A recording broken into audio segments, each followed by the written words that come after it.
La parole est à monsieur Sébastien Huyghe. Merci Monsieur le Président. Mes chers collègues, ma question s'adressait à Monsieur le ministre de la Santé, mais en son absence, je me tourne vers vous, Monsieur le Premier ministre. Le personnel soignant est totalement mobilisé pour faire face à l'épidémie de Covid-19 qui fait rage dans notre pays.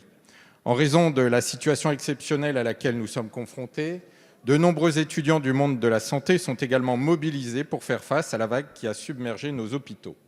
Les futurs médecins, infirmiers, anesthésistes ou encore cadres de santé de notre pays participent directement à cet effort.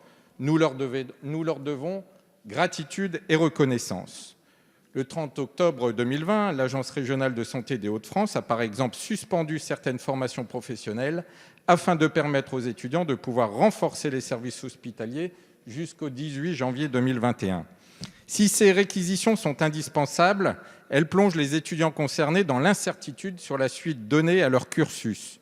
Selon les régions, les modalités de suspension de ces formations sont en effet variables. Aucune perspective claire n'est parfois offerte aux étudiants concernant la poursuite de leur formation et la délivrance de leur diplôme. En l'état actuel des choses et contre toute logique, le temps d'intervention n'est d'ailleurs pas reconnu comme une période de stage permettant la validation du diplôme. En outre, ces étudiants suivent leur formation via des financements différents et certains pourraient donc être pénalisés financièrement si la période de formation venait à être allongée. Monsieur le ministre, Monsieur le Premier ministre, alors qu'ils perdront plusieurs semaines de formation sur leur cursus, que prévoyez-vous pour rattraper le temps passé sur le terrain ? Des compensations financières sont-elles envisagées pour les coûts engendrés par cette interruption ? Enfin, pouvez-vous me confirmer que l'ensemble des professionnels diplômés, notamment ceux inscrits à Pôle emploi, ont bien été mobilisés avant de suspendre les formations des futurs soignants ? Ces étudiants déjà mobilisés lors de la première vague ne doivent pas être abandonnés alors qu'ils contribuent en première ligne à l'effort national. Merci, monsieur le député. La parole est à monsieur Adrien Taquet, secrétaire d'État auprès du ministre des Solidarités et de la Santé, chargé de la protection de l'enfance.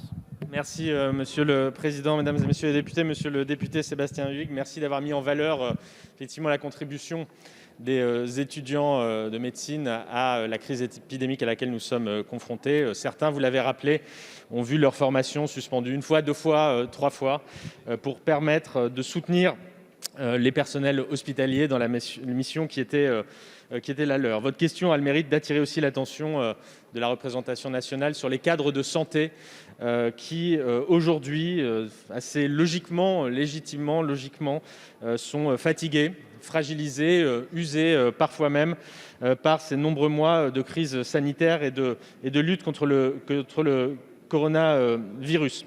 Alors votre question pose particulièrement la question de la formation et notamment des étudiants et des cadres de santé. Rappelez que l'accès à ces formations est ouvert après réussite du concours à tous les personnels paramédicaux qui ont au moins 4 ans d'ancienneté, qu'ils intègrent alors pendant 1 an un institut de formation des cadres de santé rattaché à un établissement sanitaire et financé par la région. Pendant cette année, ils auront également la possibilité de suivre un Master 1 ou un Master 2 au sein de l'université avec laquelle leur institut est rattaché. Et c'est un chiffre illustre la vigueur de ces parcours de formation, puisque 1500 de ces cadres sont en cours de formation pendant 2020. Alors, ces personnels, ces cadres de santé publique sont à la croisée des équipes médicales, paramédicales et administratives.